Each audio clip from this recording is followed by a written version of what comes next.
Tahukah anda, suatu ketika dahulu, penduduk kampung sanggup membawa tikar semata-mata untuk menonton wayang pacak.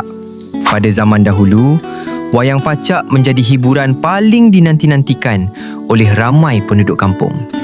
Layar putih besar akan dipasang di padang atau kawasan lapang apabila malam menjelma.